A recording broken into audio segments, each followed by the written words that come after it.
Sir ఇప్పుడు business success అవ్వాలంటే ఏం చేయాలో చెప్పారు. బట్ ఇప్పుడు వాళ్ళ ఫైనాన్షియల్ ప్రాబ్లమ్స్ రాకుండా ఉండాలి అంటే ఏం చేయాలి?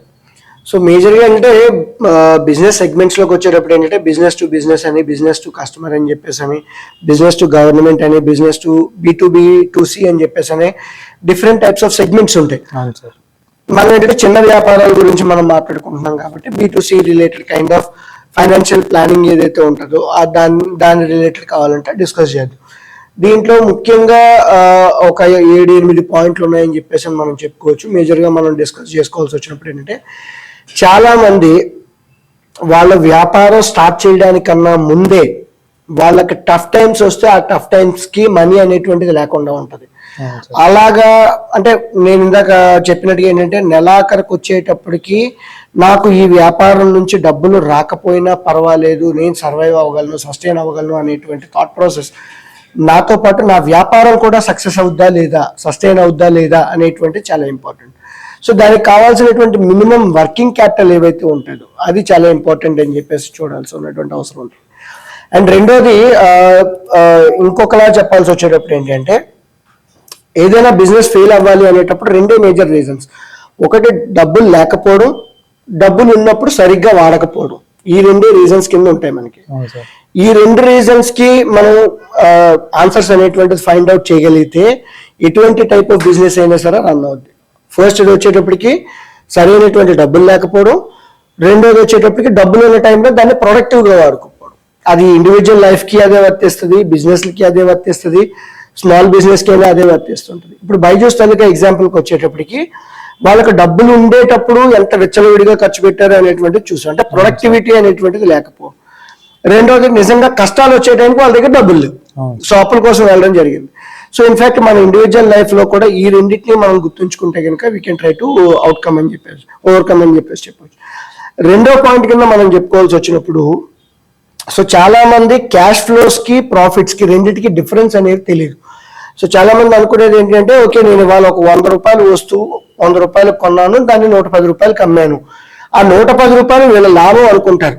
సో చాలా మంది అనుకునేది ఏంటంటే ఆ 10 రూపాయలు మాత్రమే వీళ్ళ లాభం, మిగతా 100 రూపాయలు ఏదైతే ఉందో బిజినెస్ తాలూకా క్యాష్ ఫ్లో ఏదైతే ఉంటుందో బిజినెస్ లోకి మళ్ళీ పెట్టాల్సినటువంటి అవసరం. క్యాష్ ఫ్లో సరిగ్గా లేకపోయినా, ప్రాఫిట్ సరిగ్గా లేకపోయినా సరే బిజినెస్ అనేటువంటిది మూతపడుతుంది. So over a period of time in fact ఎవరైనా వ్యాపారాన్ని స్టార్ట్ చేసే ముందు ఈ రెండింటి మధ్యన డిఫరెన్స్ అనేటువంటిది తెలుసుకోవాలి. ఈ రెండు ఇంపార్టెంట్ అని చెప్పి వాళ్ళు తెలుసుకోవాలి. థర్డ్ పాయింట్ కింద మనం చెప్పుకోవాల్సి వచ్చినప్పుడు ఏంటంటే ల్యాక్ ఆఫ్ క్యాష్ ఫ్లోస్ అని చెప్తూ ఉంటాం. సో మనం సరిగ్గా పనిచేయాలి అంటే కనుక బ్లడ్ ఎంత ఇంపార్టెంటో, so cash flows are like a life line for the company అని చెప్పేసి అని. అంటే cash is always king. Cash లేకపోతే కనుక, క్యాష్ సర్క్యులేషన్ అనేటువంటిది లేకపోతే కనుక పెద్ద పెద్ద బిజినెస్లే దివాలా తీసినటువంటి సందర్భాలు చాలా చూసాం.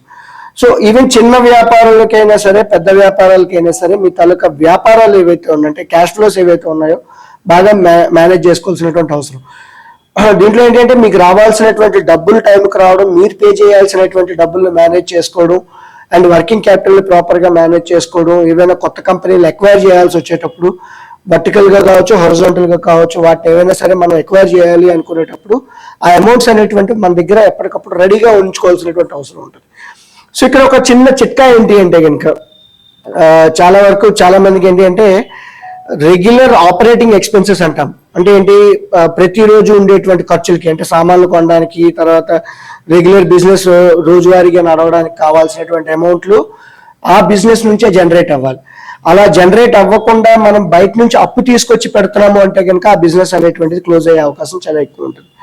కనీసం వాడికి కావాల్సినటువంటి డబ్బులు కూడా వాడు సంపాదించలేకపోతున్నాడు, బిజినెస్ సస్టైన్ అవ్వడానికి కావాల్సినటువంటి అమౌంట్ కూడా రావట్లేదు అంటే కనుక business on the verge of closure కింద ఫస్ట్ సిగ్నల్ కింద మనం చూడాల్సినటువంటి అవసరం. అప్పు ఎప్పుడు చేయాలి అంటే కనుక మనం ఏదైనా కొత్త వ్యాపారం తీసుకొస్తున్నప్పుడు, లేదంటే కొత్త కంపెనీని ఎక్వైర్ చేస్తున్నప్పుడు, లేదు మన వ్యాపారం అభివృద్ధి చెందుతుంది అనుకునేటప్పుడు మాత్రమే అప్పు చేయాలి. అలా కాకుండా రోజువారీ ఖర్చుల కోసం మనం ఎప్పుడైతే అప్పు చేయడం మొదలెట్టామో బిజినెస్ అనేటువంటిది డ్యామేజ్ అవుతుంది. కొన్నిసార్లు ఏంటంటే అనుకోని పరిస్థితులు వస్తూ ఉంటాయి, కంటింజెంట్ ఈవెంట్స్ అని కానీ ఎమర్జెన్సీ ఈవెంట్స్ అనేటువంటి వస్తూ ఉంటాయి. దానికోసం మన దగ్గర రిజర్వ్స్ అనేటువంటిది ఉండాలి. అంటే ఓనర్ తాలూకా ముడి పెట్టుబడి ఏదైతే ఉంటుందో ఆ పెట్టుబడి అమౌంట్ ముందుగానే కనుక మనం ఉంచుకుంటే ఓ 20%, 30% ఉంటే కనుక రెడీగా ఏదైనా ఎమర్జెన్సీ సిచ్యువేషన్ వచ్చినా కూడా బిజినెస్ అనేది సస్టైన్ అవుద్ది, మూతపడదు. అలా కాకుండా ఏదో ఎమర్జెన్సీ వచ్చింది కదా అని చెప్పేసి అని ఆ టైంకి డబ్బులు లేవు, ఉన్నటువంటి ఆపరేషన్స్ కి పెట్టాల్సినటువంటి డబ్బులు తీసుకెళ్ళి అక్కడ పెట్టామంటే ఆపరేషన్స్ కి బండి నడవదు, at the same time contingency అనేటువంటిది కూడా నెరవేరకపోవచ్చు. ఆ టైంలో బిజినెస్ మూతపడుతుంది. అటువంటి బేసిక్ జాగ్రత్త అనేటువంటి తీసుకుంటే కనుక బిజినెస్ అనేటువంటి over a period of time run అవుతుంటుంది.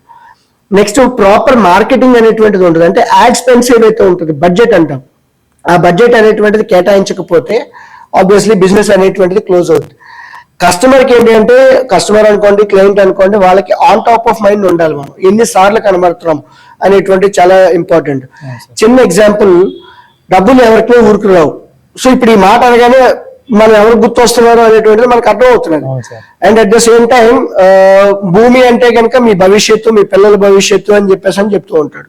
సో ఈ టైప్ లో మనం క్యాంపెయిన్స్ అనేటువంటిది క్రియేట్ చేయడానికైనా, మన మెసేజ్ ఆడియన్స్ కి తీసుకెళ్ళాలి అనేటప్పుడైనా సరే యాడ్ స్పెండ్స్ అనేటువంటివి చాలా important. Whether it is 5% spend చేస్తారా, 10% స్పెండ్ చేస్తారా, 15% స్పెండ్ చేస్తారా అన్నదాన్ని బట్టి కాకుండా కంటిన్యూస్ యాడ్ స్పెండ్స్ అనేటువంటివి చాలా ఇంపార్టెంట్. యాడ్ స్పెండ్స్ ఎందుకు ఇంపార్టెంట్ అంటే కనుక, మనం ఏదో షాప్ ఓపెన్ చేస్తే మన దగ్గర కస్టమర్స్ రారు. సో కస్టమర్స్ కి మన షాప్ ఉంది, మన వ్యాపారం ఉంది అనేటువంటి విషయం వాళ్ళకి తెలియాలి. ఎలా తెలియాలి? ఈ టైప్ ఆఫ్ యాక్టివిటీస్ అనేటువంటి డిజిటల్ యాక్టివిటీస్ అనుకోండి, ఫిజికల్ యాక్టివిటీస్ ఏవైతే ఉంటాయో అవి ఎప్పుడైతే చేస్తూ ఉంటామో సో అవి క్లియర్ కట్ గా తెలుస్తూ ఉంటాయని చెప్పేసి. నెక్స్ట్ వస్తున్నటువంటి వ్యాపారంలోంచి అంటే క్యాష్ ఫ్లోస్ ఏవైతే ఉందో నేను చెప్పానో, ఆ క్యాష్ ఫ్లోస్ నుంచి కంటింజెన్సీకి కూడా కొంత అమౌంట్ అనేటువంటిది పార్క్ చేయాల్సినటువంటి అవసరం. చాలా మంది బిజినెస్ పీపుల్ చేసే మిస్టేక్ ఏంటి అంటే, వాళ్ళకి ఒక 100 రూపాయలు ఆదాయం వస్తే 100 రూపాయలు తిరిగి మళ్ళీ వాళ్ళు బిజినెస్ లో పెట్టడం జరుగుతూ ఉంటుంది. అలా కాకుండా 20 రూపాయలు పక్కన పెట్టి 80 రూపాయలు మాత్రమే వాళ్ళు తిరిగి స్పెండ్ చేయగలిగితే కనుక ఈ 20 రూపాయలు ఏదో టైంలో ఆపద వచ్చినప్పుడు 20 రూపాయలు అనేది కాస్తుంది. అలా కాకుండా నా దగ్గర 100 పెట్టేస్తాను, నాకు ఏదైనా ఆపద వచ్చినప్పుడు మళ్ళీ అప్పు కోసం వెళ్ళాను అనుకో, so again your business is going to die అని చెప్పేసి అనేటువంటి విషయం మనకు అర్థం అవుతుంది. సో ఈ మేజర్ పాయింట్స్ ఏవైతే అనుకుంటున్నాను, ఈ మేజర్ పాయింట్స్ అన్నింటినీ కూడా వాళ్ళు క్రూషియల్ గా ఫోకస్ చేయడం అనేది చాలా ఇంపార్టెంట్. నెక్స్ట్ 6th పాయింట్ కింద చెప్పుకోవాల్సి వచ్చినప్పుడు, 7th పాయింట్ కింద చెప్పుకోవాల్సి వచ్చినప్పుడు వాల్యూ చైన్ అక్విజిషన్ అంటాం. అంటే ఇప్పుడు ఎండ్ టు ఎండ్ సొల్యూషన్ అనేటువంటి చాలా ఇంపార్టెంట్. ఇప్పుడు రిలయన్స్ జియో తాలూకా యాప్ లోకి వెళ్తే కనుక లోన్లు అక్కడే ఉంటాయి, ఇన్వెస్ట్మెంట్స్ అక్కడే ఉంటాయి, వాళ్ళకి కావాల్సినటువంటి మొబైల్ బిల్స్ అదే రకంగా పేటిఎం చూసినా కూడా, ఫోన్ పేది చూసినా కూడా ఒక ఎకో సిస్టమ్ అంతా కూడా వాళ్ళ దగ్గర ఉంది అని చెప్పేసి మనకు క్లియర్ కట్ గా అర్థం అవుతుంది. So end to end eco system అనేటువంటిది మనం ఎప్పుడైతే బిజినెస్ లో బిల్డ్ చేసుకుంటున్నామో, ఆ ఎకో సిస్టమ్ బిల్డ్ చేసుకోవడానికి కావాల్సినటువంటి డబ్బులు కూడా మనం ఎప్పటికప్పుడు రెడీగా ఉంచుకోవాలి. ఇందాక వేరే వ్యాపారాలు ఏవైనా కొనుక్కోవడానికి ఉన్నాయా అనుకునేటప్పుడు ఏంటంటే, ఈ టోటల్ వాల్యూ చైన్ సిస్టమ్ లో ఎక్కడో దగ్గర ఏదో ఒక రకమైనటువంటి బిజినెస్ ఆపర్చునిటీ అనేది మనకు కనబడుతుంటుంది.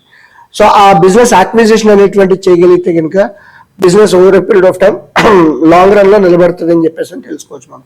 ఎందుకంటే మైక్రోసాఫ్ట్ వర్డ్ ఎగ్జాంపుల్ తీసుకున్నా, గూగుల్ వర్డ్ ఎగ్జాంపుల్ తీసుకున్నా కూడా వీళ్ళు యూట్యూబ్ ని ఎక్వైర్ చేయడం, ఇప్పుడు గూగుల్ వర్డ్ ఉంటే యూట్యూబ్ ని ఎక్వైర్ చేయడం కావచ్చు, తర్వాత ఇప్పుడు బాడ్ని ఎక్వైర్ చేయడం కావచ్చు. సో ఈ టైప్ ఆఫ్ యాక్విజిషన్స్ అనేటువంటివి ఎప్పటికప్పుడు జరుగుతూ ఉండాలి. అండ్ మైక్రోసాఫ్ట్ ఎగ్జాంపుల్ తీసుకునేటప్పుడు కూడా ఏంటి అంటే, over a period of time వాడు ఎక్వైర్ చేసినటువంటి బిజినెసెస్ ఇంకెవరు ఎక్వైర్ చేయలేదు అని చెప్పేసి చెప్పుకోవచ్చు. సో మన బిజినెస్ రన్ అవ్వాలి అన్నా, నిలబడాలి అన్నా కూడా ఈ డైవర్సిఫికేషన్ ఇంపార్టెంట్, యాక్విజిషన్ కూడా అంతే ఇంపార్టెంట్ అని చెప్పేసి. సో ఇంకా లాస్ట్ పాయింట్ కింద మనం చెప్పుకోవాల్సి వచ్చినప్పుడు, ఇందాక బైజూస్ తాలూకా ఎగ్జాంపుల్ లో చెప్పుకున్నప్పుడు ఏంటంటే, go tech heavy not people heavy అని చెప్పేసి.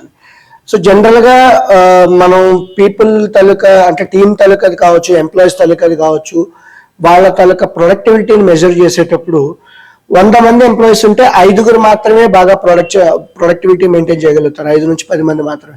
అంటే ఏంటి అంటే, ఈ 10 మంది మిగతా 90 మందిని కలిపి అంటే మొత్తం 100 మందిని పోషిస్తున్నట్టు వస్తుంది.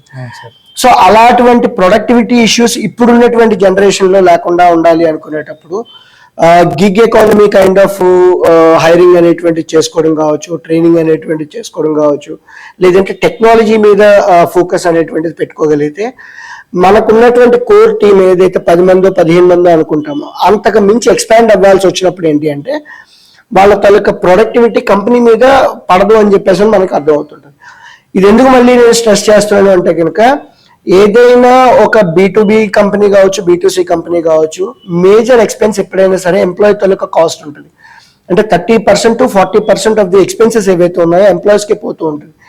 ఆ కాస్ట్ని మనం ఎంత స్మార్ట్గా మనం మేనేజ్ చేయగలుగుతున్నాం అనేటువంటి చాలా ఇంపార్టెంట్. ప్రొడక్టివిటీ పెంచగలగాలి, at the same time unproductive people ఎవరైతే ఉంటారో వాటిని ఎలిమినేట్ చేయడం అనేటువంటి చాలా ఇంపార్టెంట్ కింద ఉంటుంది. నెక్స్ట్ మన పర్సనల్ ఎక్స్పెన్సెస్ ఏవైతే ఉంటాయో, అంటే జనరల్గా మనం టీమ్ గురించి మనం మాట్లాడుతున్నాం, సెల్ఫ్ గురించి మనం మాట్లాడుతున్నాం కాబట్టి ఇందులో మన పర్సనల్ ఎక్స్పెన్సెస్, బిజినెస్ ఎక్స్పెన్సెస్ రెండు కలపకూడదు. చిన్న వ్యాపారాలకు వచ్చేటప్పటికి కావచ్చు, లేదంటే స్టార్టప్స్కి వచ్చేటప్పటికి ఏంటి అంటే వాళ్ళ పర్సనల్ ఎక్స్పెన్సెస్ని కూడా బిజినెస్ ఎక్స్పెన్సెస్ కింద చూపిస్తూ ఉంటారు. అలా ఎప్పుడైతే చూపిస్తూ ఉంటారో that is the first step for the business to crack down అని చెప్పేసి మనకి చెప్పుకోవాల్సినటువంటి అవసరం ఉంటుంది. అండ్ ఇప్పుడు ఈ పీపుల్ గురించి మనం మాట్లాడుకుంటున్నాం, పర్సనల్ ఎక్స్పెన్సెస్ గురించి మనం మాట్లాడుకుంటున్నాం కాబట్టి గవర్నమెంట్ తనకు సపోర్ట్ అనేటువంటిది ఎప్పటికప్పుడు తీసుకుంటూ ఉండాలి. సో చాలా మంది ఏమనుకుంటారంటే కనుక గవర్నమెంట్ ఏమీ చేయట్లేదు అనుకుంటుంటారు. కేంద్ర ప్రభుత్వం కావచ్చు, రాష్ట్ర ప్రభుత్వం కావచ్చు, వాళ్ళు ఇచ్చేటువంటి ట్రైనింగ్ ప్రోగ్రామ్స్ కావచ్చు, వాళ్ళు ఇచ్చేటువంటి మార్కెటింగ్ సపోర్ట్స్ కావచ్చు, వాళ్ళు ఇచ్చేటువంటి లోన్లు ఏవైతే ఉంటాయో ఆ తాలూకా ఫైనాన్షియల్ సపోర్ట్ అనేటువంటిది కావచ్చు, మార్కెటింగ్ ఈవెంట్స్ అండ్ తర్వాత సేల్స్ తాలూకా ఈవెంట్స్ ఏవైతే ఉంటాయో, నెట్వర్కింగ్ ఈవెంట్స్ ఏవైతే ఉంటాయో గవర్నమెంట్ వాళ్ళు కూడా చేయడం జరుగుతుంటుంది. అంటే చాలా మంది అనుకునేది ఏంటి అంటే కనుక నేను వ్యాపారాన్ని స్టార్ట్ చేశాను కాబట్టి అన్ని నా కాళ్ళ దగ్గరకు రావాలి అనుకుంటారు. అలా కాకుండా నెట్వర్కింగ్ అనేటువంటిది చాలా ఇంపార్టెంట్, నాలెడ్జ్ అనేది చాలా ఇంపార్టెంట్ అని చెప్పేసి మనం తెలుసుకున్నాం. గవర్నమెంట్ వాళ్ళు ఇచ్చేటువంటి ట్రైనింగ్ వల్ల మన తాలూకా ట్రైనింగ్ కాస్ట్ తగ్గుతుంది. మార్కెటింగ్ అండ్ ఈవెంట్స్ ఏవైతే వాళ్ళు కండక్ట్ చేస్తూ ఉంటారో దానివల్ల మన బ్రాండ్ విజిబిలిటీ అనేటువంటిది పెరుగుతూ ఉంటుంది. నెక్స్ట్ గవర్నమెంట్ ఇచ్చేటువంటి లోన్స్ కావచ్చు, సబ్సిడీస్ కావచ్చు, స్కీమ్స్ కావచ్చు, దానివల్ల ఫైనాన్షియల్ సపోర్ట్ అనేటువంటిది కూడా వస్తుంది. ఏ రకంగా చూసుకున్నా కూడా ఇక్కడ ఇవన్నీ కూడా మనకి డబ్బుతోనే ముడిపడి ఉన్నాయని చెప్పేసి క్లియర్ కట్గా అర్థమవుతుంది.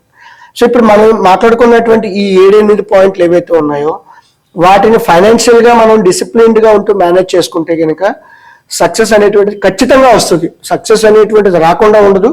Obviously we need to focus on these major aspects, then definitely will achieve the success in the small businesses also.